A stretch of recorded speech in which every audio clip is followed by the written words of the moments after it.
Time is 4:20.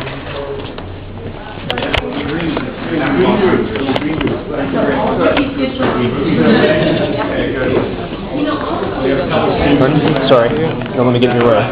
So what's the story? Come on in. So thank you very much, and sorry for intruding. We just wanted to talk to you a little bit about what we're doing this week. We have a bunch of 350 events. Trying to connect, we have climate awareness.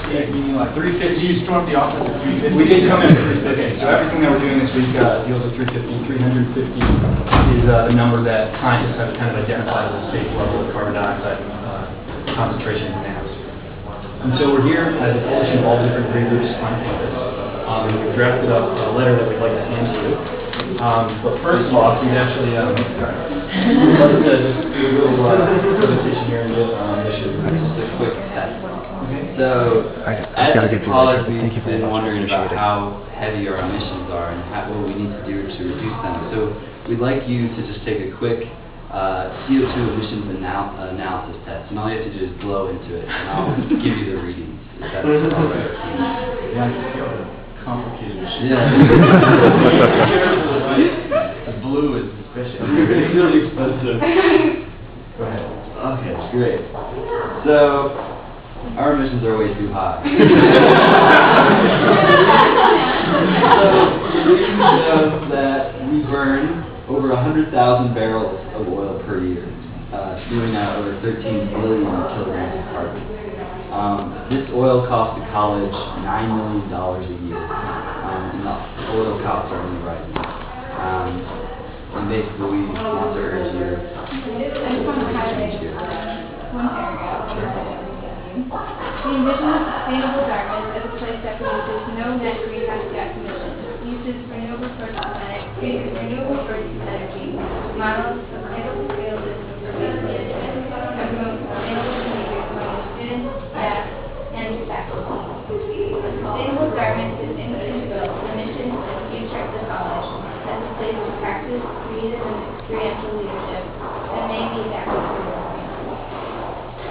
And in this letter, we just have a couple of recommendations to you. And just as president of Dartmouth College, we ask that you make necessary investment that will hedge against the risk of high energy costs, double our energy efficiency efforts, and replace our dependence on number 6 fuel oil and renewable energy.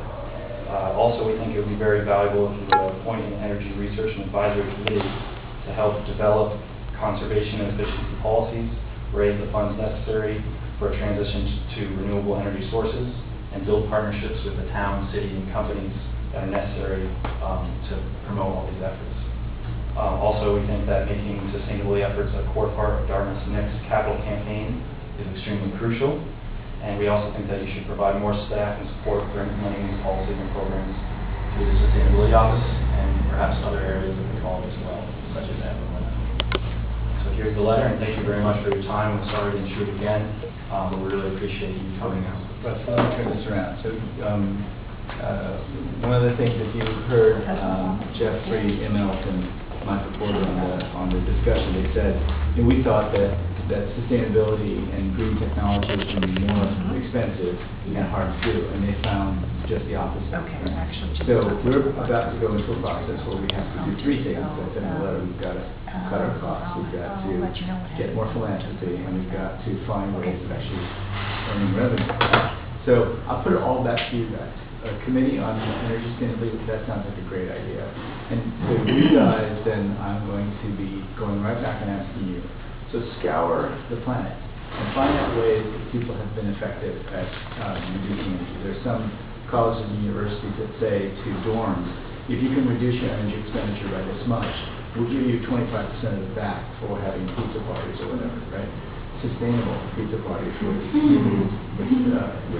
boxes that are recyclable, of course, dollars. But in other words, you guys think of ways. It's not just about sort of doing things around sustainability, but it's about creating the incentives so that everyone will really want to do it, right? So it's not a fashion. Sustainability is not a fashion. It's an absolute necessity.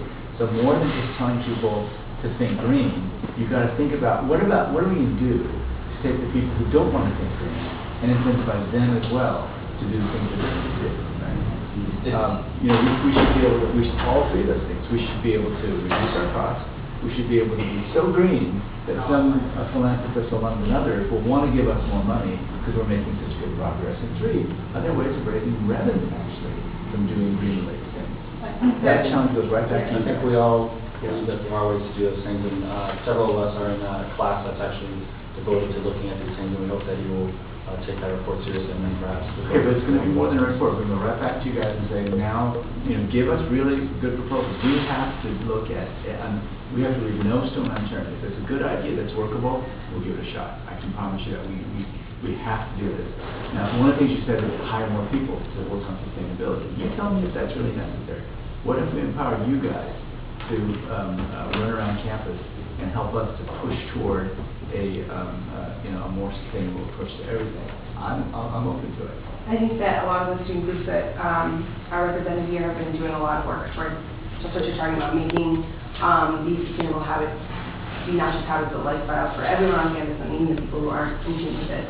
And so I think part of what we're doing here is just coming, show you our faces, tell you that we are working on this, and it sounds like you want to support us, and we want to see that. Absolutely. I think there's no excuse for us not to be the greenest campus in the world. There's no excuse for it. But that's what, never, as Rahm Emanuel said, never let a good crisis pass. Right? There's a lot of opportunity here. And so the things that you wanted to do for a long time, the economic crisis is going to push things through in a way that you might not have thought would be possible. Right? So I'm totally on board for this. That's great. And It's really great to hear. Unfortunately, we don't want to take up too much more of your time. We're worried you guys to get somewhere, and I think we've actually scheduled a meeting tomorrow at 8. So, with me?